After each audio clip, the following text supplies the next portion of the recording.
Amigos e amigas que acompanham o canal do Luiz Ademar, vamos falar agora do Brasileirão, da Série A, da primeira divisão. E olha, terminou a 26ª rodada neste domingo, 11 de setembro, com um detalhe, hein? O Palmeiras foi eliminado na Libertadores. A final será Flamengo e Atlético Paranaense. E agora sobrou para o Palmeiras só o Brasileiro. E por que eu falo só? Porque agora ele vai passear, pelo menos eu entendo assim. Vai passear, vai ser campeão e já está disparando. Palmeiras nesse final de semana ganhou do Juventude, o Flamengo tropeçou, o Internacional agora é o novo vice-líder. Então, na rodada passada, o Palmeiras tinha 7 pontos de vantagem do vice-líder Flamengo. Agora o Palmeiras tem 8 pontos de vantagem do vice-líder Internacional.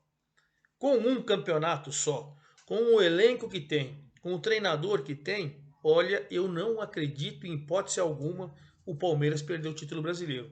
Saiu da Copa do Brasil, saiu da Libertadores e vai faturar o brasileiro, pelo menos eu penso assim. Bom, no G6 continuam os mesmos. O detalhe é que o Corinthians enfrentou hoje o reserva do São Paulo, que está poupando para a Copa do Brasil contra o Flamengo, e o Corinthians empatou e saiu do G4. O São Paulo, com o time reserva, somou mais um pontinho, continua a 5 de distância da zona do rebaixamento. Não está tão confortável assim, mas olha, o resultado favoreceu. Como Flamengo e Atlético Paranaense vão disputar a Libertadores, quem for campeão está no G6, então vai passar para G7. Hoje o sétimo colocado é o Atlético Mineiro.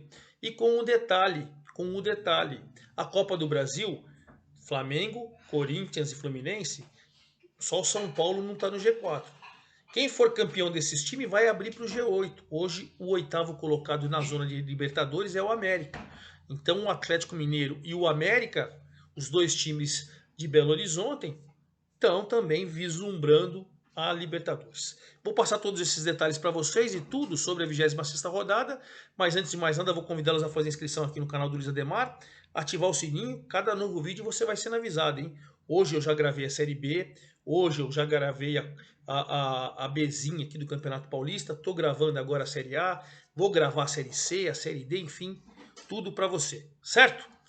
Então estou convidando, dê um likezinho para você e principalmente faça a sua pergunta. Vamos trocar aquela ideia que a gente faz lá no meu Twitter, Luiz Ademar JR, certo? Então vamos lá, vamos começar, claro, com o líder Palmeiras, que jogou ontem, estou gravando vídeos domingo, logo depois do jogo do Flamengo, 1 a 1 com Goiás, acabando a 26ª rodada, e o Palmeiras jogou no sábado à noite. Né? O Juventude até queria adiar a partida e tal, falou que chegou em Porto Alegre e não conseguiu embarcar para São Paulo, problema seu, concordo com a CBF. O planejamento é seu, venha antes e tal, mas enfim, ele chegou no sábado mesmo à tarde, deu tempo de chegar, descansar, tal, tomar um lanchinho e ir pro jogo. Não tem problema nenhum. O Juventude para mim já caiu. Não dá para falar na matemática, né? Ele é o lanterna com 18 pontos, tá a 10 do Curitiba, que é o primeiro fora da zona do rebaixamento. Ah, Demar é 26ª rodada, são 38, faltam 12, faltam 36 pontos. Claro, matematicamente não dá para falar isso. Mas ele não tem sequência nenhuma, nem de uma, duas vitórias, nem de dois empates. É muito ruim a campanha do Juventude.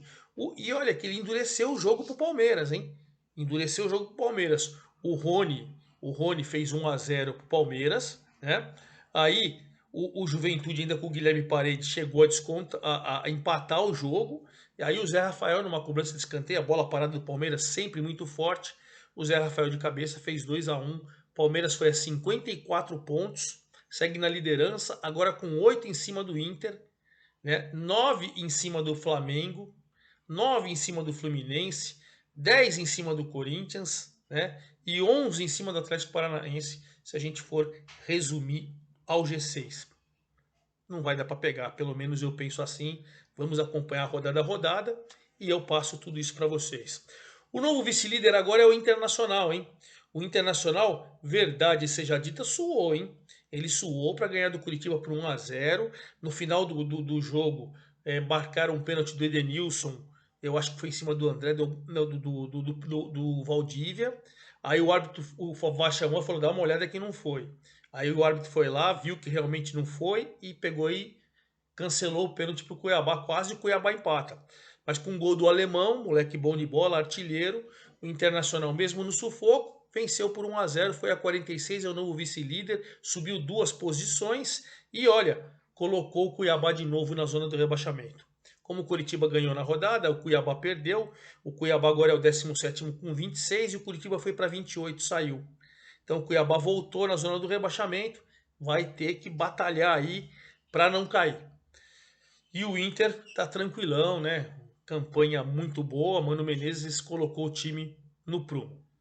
O terceiro colocado é o Flamengo, que jogou agora o último jogo da 26ª rodada, agora 19 horas começou lá em Goiânia, pegou um Goiás embalado com a vitória em cima do Santos na Vila Belmiro na última segunda-feira, e olha, por pouco o Goiás não vence o jogo. É verdade que o Flamengo foi com um time mais para totalmente reserva, né? Um ou outro, o Everton Ribeiro, então um ou outro titular jogou, ele está preservando porque vai jogar quinta-feira com o São Paulo, nem precisava, né? Ele fez 3-1 no Morumbi, para ser eliminado tem que perder por 3-0. O Flamengo está classificado, São Paulo está fora. Mas enfim, de olho na Copa do Brasil, o Flamengo foi com o time reserva e está abrindo mão. Eu acho que o conservadorismo, e eu gosto muito do Dorival Júnior, o trabalho dele é brilhante no Flamengo, mas o conservadorismo dele contra o Ceará e contra o Goiás custou a briga pelo título. Não dá mais para o Flamengo, pelo menos eu penso assim, mas vai para a final da Copa do Brasil, já está na final da Libertadores, a campanha é maravilhosa, né? Flamengo foi a 45 pontos. Ah, o Goiás fez 1-0 aos 35 do segundo tempo com o Dieguinho. O Flamengo foi empatar com o Matheus França aos 42 do segundo tempo. Então, para o Flamengo ainda foi bom. Flamengo terceiro, 45 pontos, caiu uma posição, era segundo e ficou para terceiro. O Goiás segue na nona colocação com 36 pontos, os mesmos dos 36 do América, que está no G8 pela Libertadores. Ou seja, o Goiás continua vivo no sonho da Libertadores. Sensacional, hein? Sensacional. O quarto colocado com os mesmos 45 pontos do Flamengo é o Fluminense, que ontem o Cano voltou, estava um tempo sem marcar gols, estava maluco e tal. Inclusive eu anotei aqui, ele é o novo artilheiro do campeonato, né? Ele é o novo artilheiro do campeonato, porque ele havia sido superado, né? Ele havia sido pelo Pedro Raul, ele fez os 2 gols da vitória por 2-1 em cima do Fortaleza e de virada, hein? Não. O Cano fez o primeiro 1-0, depois o Thiago Galhardo empatou e depois o Cano fez o segundo. Os dois com desvio da defesa. Ele foi a 15 gols contra 14 do Pedro Raul, que não marcou na rodada. Voltou a ser o artilheiro isolado da competição, o Cano. Fluminense, com a vitória, subiu uma posição de quinto para quarto, 45, os mesmos 45 do Flamengo. E a derrota, o Fortaleza caiu 3 posições, hein? O time que mais caiu na tabela nessa rodada foi o Fortaleza.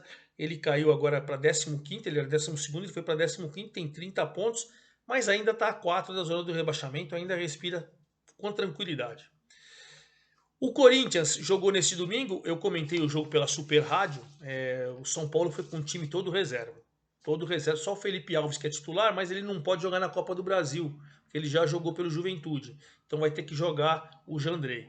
Então o jogou com Felipe Alves, Rafinha, Miranda, Ferrarese e Luizão, o zagueiro que jogou improvisado na lateral esquerda. O Andrés Colorado, o Thales Costa, Galopo e o Igor Gomes. Aí o Bustos e o Éder. Depois entrou o Pablo Maia no lugar do Andrés, o Patrick no lugar do Igor Gomes, o Luciano no lugar do Busto, o Calera no lugar do Éder e o Reinaldo no lugar do Miranda. Mas na reta final já. O Corinthians foi com a sua força quase máxima, mesmo enfrentando na quinta-feira o Fluminense. Não jogaram o Fagner, que ficou no banco e depois entrou no segundo tempo, e o Renato Augusto, que ficou no banco e entrou no segundo tempo. De resto foi Cássio, o Bruno Mendes ficou improvisado na zaga, o zagueiro na lateral direita, né? O Gil, Balbuena e o Piton. Duqueiroz, Fausto, Juliano, depois entrou Renato Augusto e melhorou o time. Mosquito, depois Adson, Roger Guedes, depois Matheus Vital e Yuri Alberto. O Yuri Alberto fez 1-0 aos 13 minutos num golaço do Corinthians nos 13 minutos de jogo. Depois São Paulo cresceu no jogo, tomou conta, o Cássio fez 2 grandes defesas, até que o Éder cobrando o pênalti, um pênalti tolo que o Gil cometeu em cima do Éder, o Éder fez 1-1. Veio o segundo tempo, o Corinthians ficou em cima, criou grandes oportunidades e só não venceu porque o goleiro do São Paulo, Felipe Alves, foi melhor em campo. São Paulo mesmo colocando o Patrick, o Luciano, o Caleri, os caras entraram quebradaço. Partida de quinta-feira que o São Paulo se classificou para a final da Sul-Americana, deixou resquício, o time estava cansado, mas se você for pegar para o São Paulo foi maravilhoso, empatou fora de casa com o time reserva, né? E o Corinthians com seus times quase titular caiu 2 posições na tabela de posição, na tabela de classificação. De terceiro foi para quinto com 44 pontos, está no G6 ainda, mas caiu. E o São Paulo, mesmo com o empate, ele subiu uma posição. Agora o 13º, 31 pontos, continua a 5 da zona do rebaixamento. Também ainda está tranquilo. Essa é a situação. E fechando o G6, o Atlético Paranaense. Nessa rodada, ele jogou com o Avaí neste domingo pela manhã. O Avaí com o William Potker fez 1 a 0 no primeiro tempo. No segundo tempo, um golaço do Terans. Ele empatou o jogo. Continua na sexta posição com 43 pontos. E o Avaí, hein, não sai da zona do rebaixamento. 18º, continua na 18ª colocação com 25 pontos. Agora 3 do Coritiba, hein? O Avaí, vamos lembrar que nas 10 primeiras rodadas da competição, ele ficou flertando no G6. Agora está no Z4. O campeonato por pontos corridos longo é isso aí. Situação bem complicada. O 7º colocado continua sendo o Atlético Mineiro, que abriu essa 26ª rodada lá na quarta-feira. Jogando em casa, empatou 1 a 1 com o Bragantino. O Ademir fez 1 a 0 para o Atlético e o Aderlan fez um belo gol, fez 1 a 1 para o Bragantino. O Atlético continua na 7ª colocação com 40 pontos, 3 do Atlético Paranaense, mas está na zona de Libertadores se a gente for pensar em G8. E o Bragantino continua na 11ª colocação com 33 a 3 do América, ainda briga, claro, por Libertadores. Mas esse ano a campanha do Bragantino não é legal pelos investimentos, pelo menos eu entendo assim. Fechando o G8, porque para mim não vai ser G6, vai ser G8, é o América. O América Mineiro, que está bem, foi jogar com o Botafogo no Rio e empatou 0 a 0. O jogo foi ruim, mas empatou 0 a 0 e manteve a 8ª colocação, com os mesmos 36 do Goiás, e nos critérios ele é o 8º. Maravilha para o América, né? Está brigando por Libertadores mais um ano, seria o 2º seguido. E para o Botafogo, ele somou um pontinho e subiu uma posição. É o 12º com 31 pontos, está a 5 da zona do rebaixamento, também está tranquilo. Por enquanto está tranquilo. Mas a campanha do Botafogo não é muito legal, não, mas é campanha de meio de tabela, pelo menos com tranquilidade para a torcida. O 9º é o Goiás, que empatou com o Flamengo.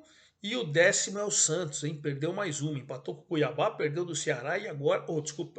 empatou com o Cuiabá, perdeu em casa do segunda-feira do Goiás e agora perdeu do Ceará por 2 a 1. O Ceará praticamente liquidou a partida no primeiro tempo quando fez 2 a 0 com Guilherme Castilho e Zé Roberto.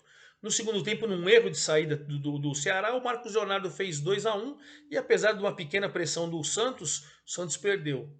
O Ceará subiu uma posição, foi a 31 pontos, os mesmos 31 de São Paulo e de Botafogo, mas nos critérios ele está na 14ª colocação, mas a 5 da zona do rebaixamento, um pouquinho mais tranquilo.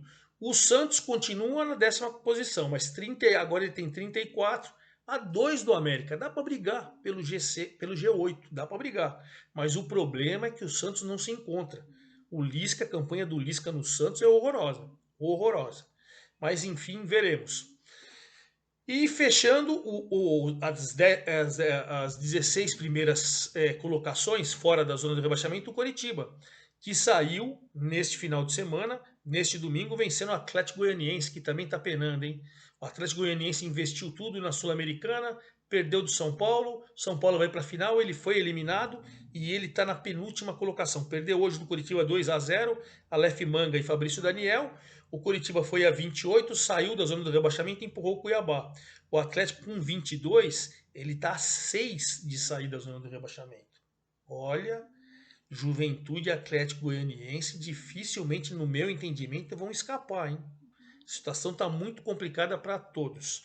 Então, se a gente pensar em G6, Palmeiras, Inter, Flamengo, Fluminense, Corinthians e Atlético Paranaense, se a gente pensar em G8, que será G8, Atlético Mineiro e América Mineiro sonham ainda, e ainda na briga Goiás, Santos, Bragantino, enfim, esses ainda sonham com Libertadores. Na zona de rebaixamento, Cuiabá, Avaí, Atlético Goianiense e Juventude, ameaçados mais Coritiba e Fortaleza. Aí Botafogo, São Paulo e Ceará estão um pouquinho mais tranquilos, mas não podem vacilar, claro.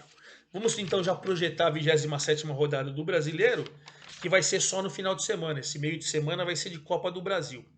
Então a rodada vai começar no sábado que vem, dia 17, 16h30, Avaí e Atlético Mineiro. Avaí desesperado para sair lá de baixo, da zona do rebaixamento, e o Atlético querendo entrar no G6, está na 7ª colocação faz tempo. Sábado, 19 horas, Botafogo e Curitiba. O Botafogo ali numa situação de meio de tabela, mas não podendo vacilar, e o Coritiba acabou de sair da zona do rebaixamento. Ou seja, ele precisa se distanciar, também é jogo que vale mais para a parte de baixo da tabela. Domingo 11 da manhã, Bragantino e Goiás. O Goiás tem 36, o Bragantino tem 33. Se o Bragantino ganhar em casa, ele passa a começar a pleitear ainda mais uma vaga na Libertadores. Jogo importante para os dois, porque se o Goiás vencer, ele pode terminar a rodada no G8. Isso é importante. 4 da tarde tem o clássico. Olha que sensacional, Flamengo e Fluminense, os dois com 45 pontos, nos critérios do Flamengo terceiro e o Fluminense quarto. É a briga para tentar alcançar o Palmeiras. Não acredito, mas é a briga, hein? E clássico carioca sensacional. Domingo, 16 horas, Ceará e São Paulo. Os dois com 31 pontos, os dois em meio de tabela, mas quem perder já começa a ficar meio preocupado com zona de rebaixamento. 18 horas, América e Corinthians. O América tem 36, o Corinthians tem 44. O América, que está tentando pela Libertadores de novo, precisa ganhar do Corinthians. E o Corinthians, claro, se reabilitar para ficar tranquilo. Às 18 horas também, Juventude e Fortaleza. Juventude, o Lanterna, não pode mais vacilar em casa, enfrentando o Fortaleza, que não pode tropeçar para não voltar para a zona do rebaixamento. 18h30, no domingo, aí tem o clássico paulista aqui, Palmeiras e Santos. Palmeiras defendendo a liderança e o Santos, hein? Numa sequência ruim, que vai pegar só o líder do campeonato. Que tristeza, hein? Aí às 19 horas do domingo, o Atlético Paranaense com o Cuiabá.